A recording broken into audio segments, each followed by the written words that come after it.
Then another tool that Iblis uses. وَأَجْلِبْ, and you assault. عَلَيْهِمْ, upon them. بِخَيْلِكَ, with your horses. وَرَجِلِكَ, and your soldiers. Attack them. How? Through your horses and also with your soldiers. The word ajlib is from the root letters Jim, Lam, Ba. Jim, Lam, Ba. Jalb. And jalb is to gather together. And ijlab is to gather, to make noise. And with that noise, whatever you have gathered together, you urge it forward, you move it forward. Let's say there is a teacher, and there are little children, and they're playing in the playground. In order to get them together, what is the teacher going to do? Perhaps use a whistle, or make some loud noise, and as a result, the children are going to come together, they're going to form a line. And now the teacher says, okay, continue, go to the classroom, and constantly she's giving instructions. Constantly she's yelling, constantly she is telling them loudly as to what they're supposed to do. So with this repeated loud instruction, what is she doing?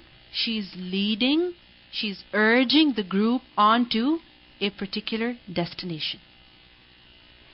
And ajlaba ala, like over here, ajlib is followed by ala. It is to scream loudly at someone and force them to move forward.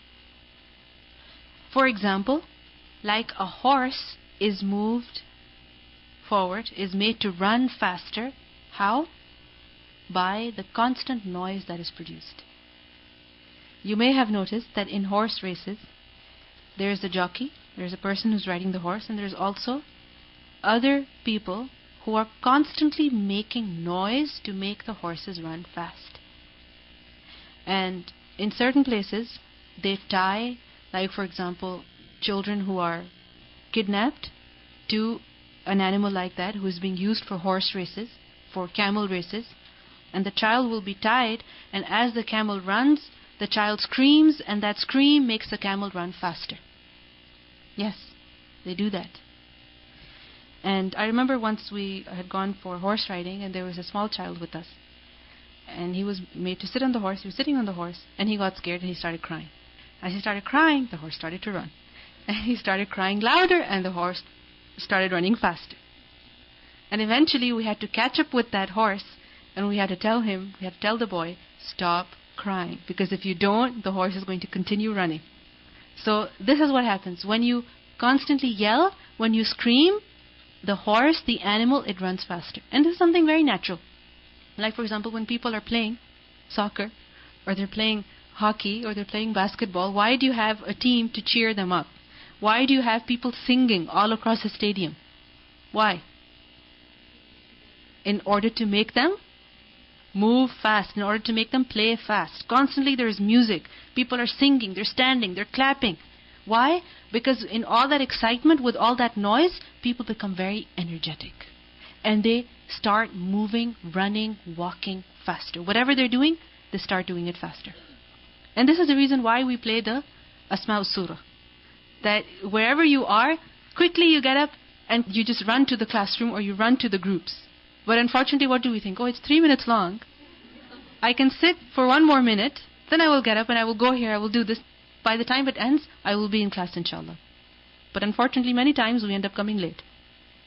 So we have to see that the reason behind that is to make us move fast. Many times people play music really loud so that they can drive fast. Similarly, when people are exercising, they play music so that people can be quick and fast in their exercise. I'm not saying it is permissible, okay? We just learned it's the sawt of shaitan. Because unfortunately, the kind of things that happen at the gym, that instead of people focusing on their workout, they're focusing on other things. So, أَجْلِبْ عَلَيْهِمْ, assault on them, attack them. Attack who? The people. Bani Adam, the children of Adam. How should you attack them? بِخَيْلِكَ, with your horses. How should you make them run faster? How should you make the people excel in committing wrong, in disobeying Allah subhanahu wa ta'ala? Through your horses and your soldiers. Khayl, as you know, is used for horses, but it's figuratively also used for force, for power. Ribat al-khayl. And it's also used for horsemen. So it's horses, it's power, and it's also used for horsemen. And rajil is the plural of rajil. Plural of rajil. And rajil is a pedestrian. A person who is on his feet, meaning a person who is walking. Rijil is what? Foot. So rajil, one on his feet. So the khayl of Iblis, who are they? The horses of Iblis, what are they? Who are they? The horsemen. And rajil, the pedestrians, the soldiers, the infantry, who are they? Ibn Abbas radiallahu anhu said that كل خيل تسير في معصية الله وكل رجل يسير في معصية الله. Every horse that runs, meaning that is made to run in disobedience to Allah subhanahu wa ta'ala, and rajul refers to every person who runs, who travels in order to disobey Allah subhanahu wa ta'ala. For example, some people, they use their cars in order to do what? Go to the masjid. Other people, they use their cars in order to go to a concert.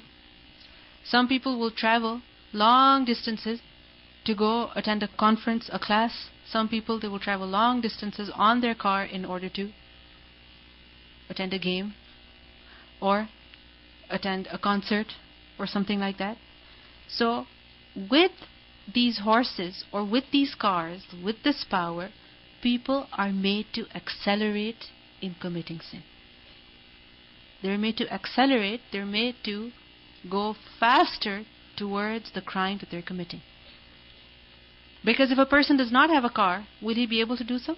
Will he be able to go to that concert? Will he be able to go to that mall? Will he be able to go and do that particular action? He will not be able to do so. So this car, this horse, becomes a tool in becoming fast, in excelling in disobeying Allah subhanahu wa ta'ala. It becomes a tool. It helps a person disobey more, disobey faster. So وَأَجْلِبْ عَلَيْهِمْ بِخَيْلِكَ وَرَجِلِكَ. Others have said that khayl, it refers to those who are very active in obeying shaitan. And rajul refers to those who are slow in obeying shaitan. And the khayl and rajul refer to all those people who are misguided from among the men and the jinn, who the shaitan uses to lead people astray. Who are they? Those who are misguided from amongst the jinn and the men, whom shaitan uses in order to lead people astray. In the previous part of the verse, what did we learn? Shaitan uses his voice. Now one person, shaitan puts a waswasa in his heart, that person is defeated, okay, he has been defeated by shaitan. But there are some more people who cannot be defeated by the mere voice. What has to be done? They have to be attacked. So what does shaitan do? He sends one person. One person doesn't work, he sends an entire group of people to go and attack him, to go and stop him. And this happens many times, that if there is a person who is doing good, first shaitan will come and attack him in his heart. Then shaitan will come and attack him through other people. And then he will raise many people against him from all over the world sometimes to somehow stop him from what he is doing. So he is using who? The misguided people and jinn to lead people astray, to stop people from the good that they're doing. So وَأَجْلِبْ عَلَيْهِمْ بِخَيْلِكَ وَرَجِلِكَ. Basically, to summarize, there are two meanings of this ayah. First of all, that make people go faster, run faster, accelerate in their crimes. How? By sending your khayl and your rajul against them. By sending your horses, your horsemen, and your infantry, your soldiers against them. Secondly, it means أَجْلِبْ عَلَيْهِمْ بِخَيْلِكَ وَرَجِلِكَ, meaning yell at, scream at who? Your khayl and your infantry. Because remember, ajlib is to make someone go faster. So continue to instruct your horsemen, your infantry, your groups, your soldiers to go and attack the people, to lead them astray. So in the first case, ajlib he is yelling at who? The people. Secondly, he's yelling at who? The khayl and the rajul. So if you just imagine the scene, it's like as though there is an entire army. Some are on horses and others are on their foot.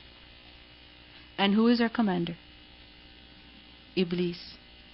And he is sending battalions and groups against who? Against the believers, against the people, to lead people astray. Some people, they can be defeated by only one shaitan. That's sufficient. But some, you need an entire group in order to move that person. And this is very true. It happens many times that a person starts doing something good. Waswasa comes, he ignores it. Astaghfirullah, he seeks Allah's protection. One person comes and he says, why are you doing this? Why are you wasting your time studying the Quran? And he begins to think, yes, maybe I should do something different. And then what happens? Friends come, and relatives come, and a job offer comes. An opportunity to study further somewhere else comes. And with this, a person gets distracted. A person is removed from what he was doing firmly. So he sends his armies against people, sometimes to lead them astray. واستفزز من استطعت منهم بصوتك وأجلب عليهم بخيلك ورجلك وشاركهم في الأموال والأولاد وعدهم وما يعدهم الشيطان إلا غرورا. وشاركهم, another tool. Another way that shaitan leads people astray. That sharikhum, share with them, be a partner with them. Sharik from the root letters, sheen, ra, kaf. Fil amwali, in wealth, wal awlad, and the children. Be their partner, the partner of people, of Bani Adam, in their wealth and also in their children. What does it mean by that? That the people, they put in their effort to obtain their wealth, to raise their children, but you get to share in how they obtain their wealth, how they raise their children. And once they have obtained their wealth, once they have raised their children, you get to decide what the wealth is to be used for and what the children are supposed to do. Like for example, a woman, let's say, all by herself she's raising the child, she's looking after the child. The father, for instance, he doesn't do anything. And when the child grows older, the father says, I'm your father and I'm telling you, you have to study this or you have to do this work. How will the mother feel? That this is so unfair. I have spent all my life looking after my child, and here comes a father telling the child what he should do. And the child will also feel, who are you to tell me now? All my life you were somewhere else. You never shared in anything. You never paid for anything. You never advised me on anything. You never took care of me. How can you just command me to do something now? I'm just giving you an example of, because this is something that we see. And people feel that it's very unfair that somebody else comes and takes advantage. This is what shaitan does. That people put in their effort to make money. But where do they spend it? Where shaitan wants them to. People put in their effort to raise their children. But what does shaitan do? He tells the children what they're supposed to do. وَشَارِكْهُمْ فِي الْأَمْوَالِ وَالْأَوْلَادِ. Now with regards to wealth in particular, how does shaitan share the wealth of a person with him? I'm going to tell you several opinions of various scholars, what they have said. First of all, making haram what is halal. That a person earns money through halal means. He puts in so much effort. He struggles day in and day out. But shaitan does not let him take advantage of it. He does not let him take benefit from it. Neither in the dunya nor in the akhirah. A person is working 9 to 5. A person is working day in and day out, constantly. He's making money. And when he has the money, shaitan makes him believe this is haram upon you. You have to spend it over here, or you cannot use it. You have to get rid of it. Like for example, the mushrikeen of Makkah. What would they do? They would make certain animals haram upon themselves. Raising animals, looking after animals is something very difficult. Anyone who has a pet? Any pet? How difficult is it? It's like having another child, because they get sick, they need to be fed, you have to take care of their health, their nutrition, and because they cannot talk, they cannot express themselves, it becomes even more challenging. And especially livestock, you have to be extremely careful. You have to really take care of them properly. You have to feed them, you have to look after them, you have to take them out to pasture, you have to bring them in, you have to protect them from wild animals. Then sometimes their food has to be brought to them. And remember, this was Arabia, Makkah. You could not just send your animal outside the barn and they would eat. No, you would have to take them out into the desert in search of an oasis where they could eat some fresh food. This was extremely difficult. And if an animal cannot go, what would you have to do? You have to go yourself, get all that stuff, and bring it to the animal so that it can eat it. Now that you put in so much effort to raise that animal, what does the shaitan do? You cannot use it. You cannot consume it. It's haram upon you. And you have to dedicate it to your gods.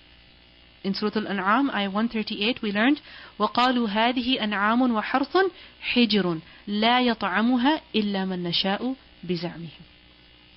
The thing is that the wealth that you have obtained through halal means it's yours. Especially when you have given the haqq of Allah, meaning the zakat, out of it. You've given the zakat, now it's yours. And if you think that it is unlawful for you, you cannot use it, then this is shaitan taking advantage of your wealth. In Surah Yunus, ayah 59, we learn, قُلْ أَرَأَيْتُمْ مَا أَنزَلَ اللَّهُ لَكُمْ مِنْ رِزْقٍ فَجَعَلْتُمْ مِنْهُ حَرَامًا وَحَلَالًا. Say, have you seen what Allah has sent down to you, a provision of which you have made some lawful and some unlawful? Who has given you the authority to do so? Similarly, the mushrikeen of Makkah, what else would they do with these animals? They would dedicate them to idols. They would sacrifice them for the sake of idols.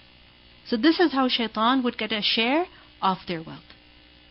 Secondly, how does shaitan have a share in the wealth of a person? That how a person obtains them through haram means. How a person earns the wealth through haram means. That a person is putting in effort. He is working. He is struggling. But the wealth that he has obtained is in itself haram because the method was inappropriate, or what he has acquired is unlawful. So can the person really benefit from it? No, it's to his detriment. He cannot benefit from it, neither in the dunya nor in the akhirah. So who takes advantage? Iblis does. Thirdly, this includes spending in disobedience to Allah subhanahu wa ta'ala. That a person puts in so much effort to make that money, but shaitan says, spend your money here, spend your money there, in disobedience to Allah. Who is taking advantage? Iblis. Because when a person especially spends money in disobedience to Allah, then what is he doing? He is committing wrong himself, but at the same time he is also promoting disobedience. He is cooperating with others in disobedience. So this way he becomes a tool of shaitan.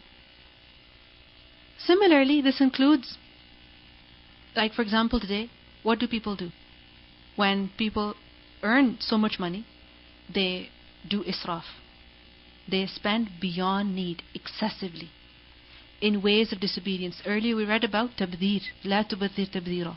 So if a person does tabdheer, if a person does israf, who is he pleasing? Shaitan. Recently somebody was mentioning about how they heard of someone who got married, and the stage that they had decorated, the stage itself was, if I'm not mistaken, about 25,000 rupees. Those of you who know about the value of Pakistani currency and the state of Pakistan's economic system and the poverty that exists in Pakistan, 25,000 rupees stage decoration, which is there only for a few hours. All that money that you earned, all of that money, you put in effort in acquiring that money, and you are spending it in order to present a very good image of yourself before people, perhaps to make them feel in awe of you, make them feel very great about you, think very highly of you, that you're so wealthy. This is what? Self-projection. In a way it leads to riya, showing off. Who is the person pleasing by spending all of that money? Who is he pleasing? Think about it. Iblis, shaitan. Because when he will have such an elaborate stage, people will come, they will feel good about it. Yes, it looks very nice, but with what kind of hearts will they go home? Especially the poor amongst them. Those who are even serving over there, even if you don't invite any poor people.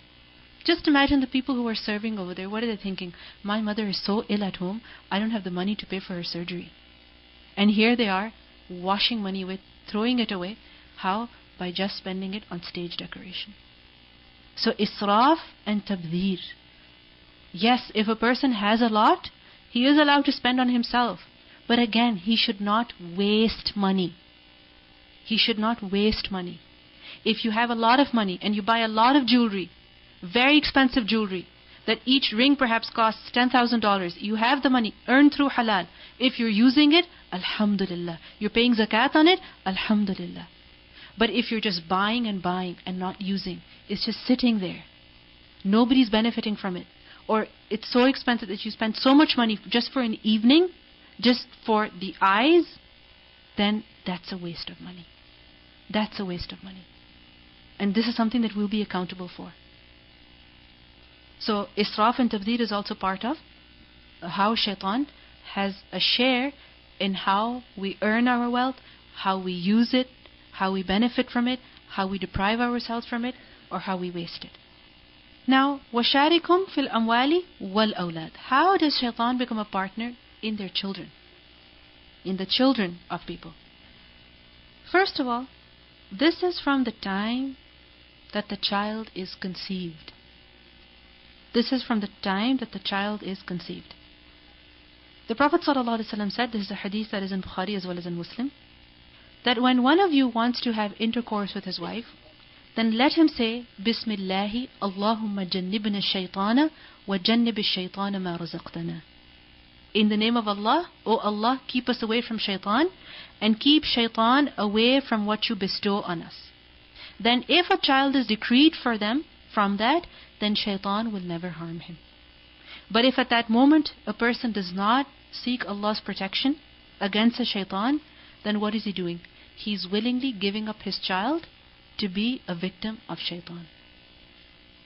Similarly, when a child is born, the parents should make dua for the child. When the child is born, what happens? Shaitan hits the child. This is how much he hates human beings. Just imagine a small child who has just been born. Everybody is willing to hold the child, dying to see the child, and there comes shaitan, hits the child. And as a result, the child starts to cry. This is how much he hates human beings. So at that point, what should we do? Seek Allah's protection against the shaitan. Recite Ayatul Kursi. Recite some adhkar to be protected from shaitan. In Surah Al-Imran, Ayah 36, what do we learn? That Maryam alayhi salam's mother, she said, وَإِنِّي أُعِيدُهَا بِكَ وَذُرِّيَّتَهَا مِنَ الشَّيْطَانِ الرَّجِيمِ. And then after the birth, Sunnah, the Sunan, they must be implemented, they must be carried out. Like for example, shaving of the head. But many times shaitan comes and takes a share and says that no, this is my child, it's his hair, it's her hair, they look so lovely, why should I shave? So when a person does not follow the Sunnah, who is he giving a share to? Shaitan. He is making shaitan the authority. That you also contribute as to how we want to keep this child. Similarly, in the case of boys, circumcision. Later on, the aqiqah. And then the proper upbringing of children. So it's our responsibility that we must do this properly. And if we don't follow the instructions given to us by Allah and His Messenger, then what are we doing? Giving the right to shaitan that you also contribute as to how we should raise our children. Similarly, how shaitan becomes a partner in children, this includes killing children. Killing children. And this includes abortion, killing a child before it is even born. Because shaitan becomes a partner in that. How? Shaitan gets to decide whether or not you should keep the child. Allah made the decision to give you that child. You decide with shaitan's consent, we do not want this child. Recently somebody was mentioning as to how this couple, they were planning not to have a child, and the woman, she became pregnant. And they decided that they were going to abort the child. So everybody said that no, you shouldn't do it. They said, no, this is our decision. We never planned a pregnancy, and now, my wife has become pregnant, so this is our decision that we're going to abort the child. Now, this is your decision, but Allah's decision is something else. Allah decided to give you a child despite the fact that you were trying not to have one. So if a person at that time decides, no, I want to get rid of this child, then he is including who? Shaitan in that decision.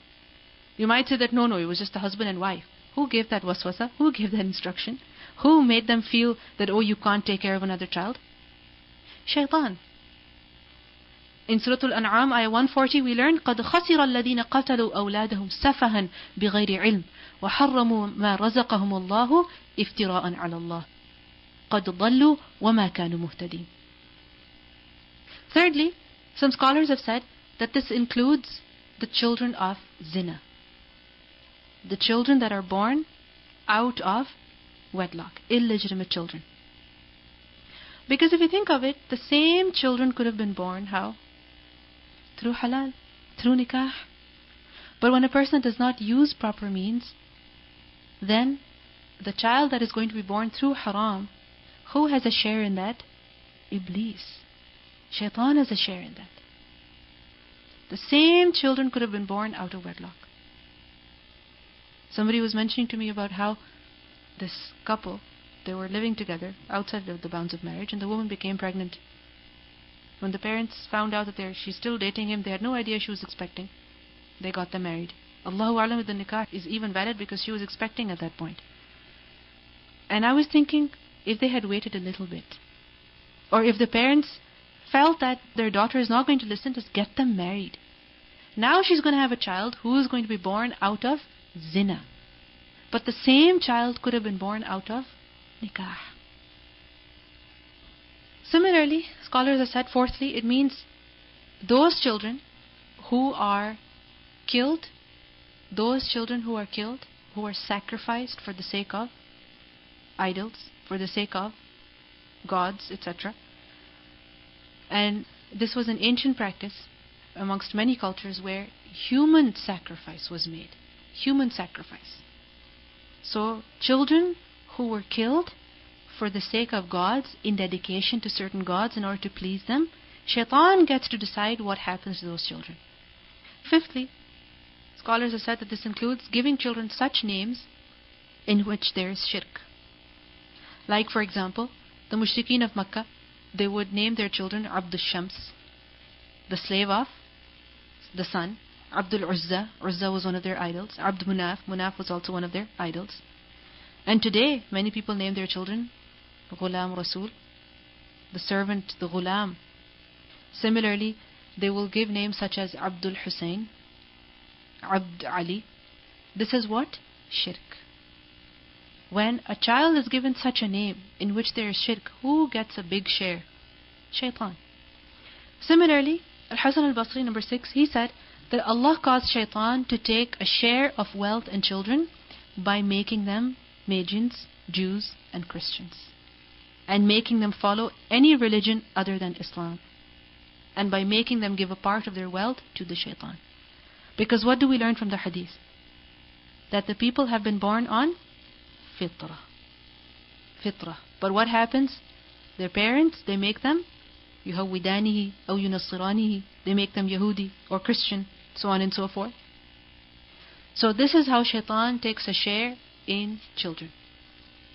If you think about it, this is a big loss for people. Because what two things are very dear to every person? His wealth. Which wealth? That he has earned himself. And secondly, his children. And if you ever find out that somebody else wants to have a share in how I want to raise my child, how do you feel? How dare you? Right? Many times mothers are very, very possessive about how they want to raise their children, which is why they will be very careful about everything that their children are learning. If they even sense that somebody else is trying to teach their child something, they become extremely possessive, even if it's their closest relatives like in-laws. They will not tolerate that. They will not let the child spend much time with their in-laws because they feel that they're going to teach them some things which I disagree with. This is how careful parents are when it comes to their children. But unfortunately, when we neglect the tarbiyah of children, the correct tarbiyah, the correct upbringing, then we are giving the authority to who? Iblis. That you come and teach my child. You come and have a share in what the child does, in what he learns, in what he says, in what he dedicates his life to. Similarly, wealth. If you earn your money and somebody else comes and says, this is how we're going to spend your money, how will you feel? Many times it happens with women that they work, but their husbands take all of the money. They don't let them decide anything about how they're going to spend the money. And they feel it's so unfair. And it is unfair. But why is it that when we spend on haram, we don't think that shaitan is benefiting from that? We are losing out, shaitan is benefiting. وَعِدُهُمْ, and promise them, threaten them. وَمَا يَعِدُهُمُ الشَّيْطَانُ إِلَّا غُرُورًا, and shaitan does not promise them except delusion. So Iblis, he also promises people. What kind of promises? That do this, Allah is Ghafurur Rahim, He will forgive you. He will promise them saying things such as, there will be no resurrection. What if there's no day of judgment? What if there are no consequences to this? Or he makes them procrastinate, saying, don't do it today, do it tomorrow, do it tomorrow. And tomorrow never comes. And like this, a person's entire life is wasted away. It goes away because of the false promises of shaitan. There are so many things that we know are important, but we continue to delay them. I don't know why. If we think about it, all of us are supposed to die. All of us, every single one of us. And we need to question ourselves, am I ready? If I were to die right now, am I ready? If I'm not, then what am I waiting for? Because many things we keep delaying. I will memorize, I will recite, I will improve my tajweed, I will complete this lesson, I will give zakat, I will give sadaqah, I will contribute to this, I will contribute to that, when this comes. And that never comes. That chance never comes. Because whatever you don't do today, it means that it's not a priority in your life. وَمَا يَعِدُهُمُ الشَّيْطَانُ إِلَّا غُرُورًا. All the promises of shaitan are what? A deception. In Surah An-Nisa, ayah 120, we learn, يَعِدُهُمْ وَيُمَنِّيهِمْ وَمَا يَعِدُهُمُ الشَّيْطَانُ إِلَّا غُرُورًا. Shaitan promises them and he arouses desires in them. But shaitan does not promise them except delusion. This is the reality of the promises of shaitan. Recitation again of this ayah. واستفزز من استطعت منهم بصوتك وأجلب عليهم بخيلك ورجلك وشاركهم في الأموال والأولاد وعدهم وما يعدهم الشيطان إلا غرورا.